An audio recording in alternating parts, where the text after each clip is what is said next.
Chemistry, probably the most hated subject to ever exist. তোমার অন্য subject পড়তে ইচ্ছা করলেও তোমার কেমিস্ট্রি কোনোভাবেই পড়তে ইচ্ছা করে না। And O levels or SSC পর্যন্ত জিনিসটাকে একটু ইজি মনে হইলেও এ লেভেলস বা এইচএসসি থেকে তো ইউ আর গন। তুমি কোনোভাবেই আর কেমিস্ট্রি দুই চোখে দেখতে পারো না। এরপরে প্রত্যেকটা এক্সেপশন যখন তোমার ওই নোটসের মধ্যে আসতে থাকে, যখন টপিক্সের মধ্যে আসতে থাকে, তখন তুমি গালির পর গালি দিয়ে যাও কেমিস্ট্রি টিচারকে, মানে আমাকে, বা সব সব কেমিস্ট্রি টিচারদেরকে, অ্যান্ড কেমিস্ট্রি যারা বই লেখছে তাদেরকেও। কেমিস্ট্রি পড়তে বসলে তোমার অন্য সব কাজের কথা মনে পড়ে, বাট তোমার কেমিস্ট্রি পড়ার কথা মনে পড়ে না। অ্যান্ড কেমিস্ট্রি আসলেও নিজেই সামটাইমস কখনো সেন্স মেক করে না। ফিজিক্স, তুমি একটা অবজেক্ট দেখতেছো, একটা রিয়েল লাইফ জিনিস হচ্ছে, তুমি বুঝতে পারতেছো। বায়োলজি, বডির সাথে কিছু একটা হচ্ছে, বুঝতে পারতেছো। তারপর অনেকে প্ল্যান বায়োলজি হেট করে।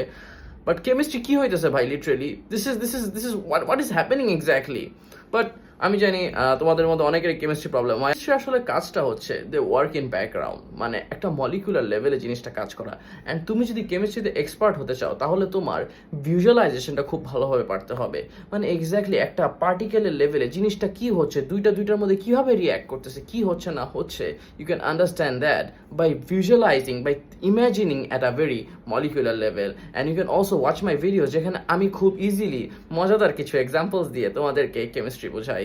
So I hope those videos will help you in understanding chemistry better. And তোমাদের যদি আরও বেশি প্রবলেম থাকে then you can DM me and I can give you my crash course, যেটাতে তোমাদের 3 মাসের মধ্যে তোমাকে আমি কেমিস্ট্রিতে এক্সপার্ট করে তুলতে পারি।